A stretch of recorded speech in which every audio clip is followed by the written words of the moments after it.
Yeah, so one of the challenges that you see in insurance programs is when you have carrier billing or direct billing. So especially when you get into employee benefits is a good example.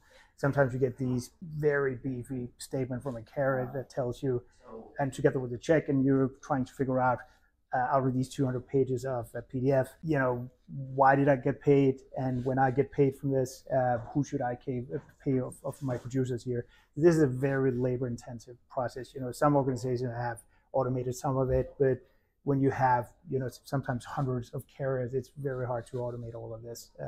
So it's a big challenge here. And from a solution perspective, there's one part is to ingest the data and then be able to have all this data in all these different formats and then make sense of that at the end of it. So that's a relatively complicated process here that we're solving for. So an M&A strategy makes this even more complicated, right? So you have the organization itself has multiple carriers, and now you're buying another agency and adding that into the organization. Different systems, different data formats. Yeah, and you have to respect both the client relationships, the producers and the agent relationship. So you can't just transform them into whatever compensation plans you have, right? Because then they will just leave or potentially leave the organization and take their book of business with them. So you have to respect their and grandfather their compensation plans in, and that makes it even more complicated here. So flexibility of dealing with all these very different data sets and then standardize this into a policy/producer P&L and without polluting your ERP system is really what we are going for here. And that's what's allowing these organizations to really accelerate their M&A strategy. It sounds like, just hearing about the initiative, it sounds like, and correct me if I'm wrong, there were three big value propositions that they're accomplishing with this. The first one, because of that merger and acquisition strategy, lots of different data formats, lots of different systems, putting a finance data management platform in place to allow them to adopt those structures as they are and immediately funnel those through a controlled calculation module.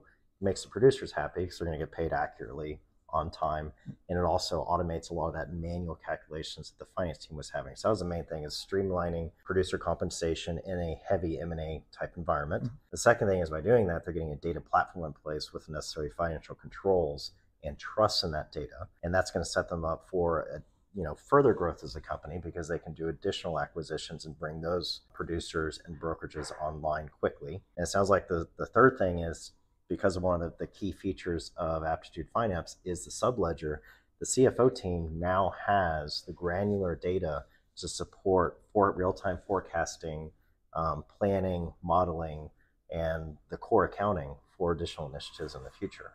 Yeah, no, 100%. And I think you said it extremely well. I think but that subledger allow a lot of flexibility. As you're doing M&A, there's a lot of changing of territories. You're splitting up your verticals in a different way, and that's relatively hard to do in an ERP system where you kind of reconfigure your GL every time you want to do a lot of this. If you want to have all this intelligence into your chart of account and your GL transactions, by having this rule-based in your subledger, you have much more flexibility to change with how the new reality looks like. Awesome. Great use cases for Aptitude Finance, great use cases for autonomous finance. Yep. And that step change progress that CFOs can realize to move the finance organization into a strategic enabler for the business. Yeah, reduce that time to value so you can take that time you free up and do better things. Thank you, Jim. Thank you. Appreciate it.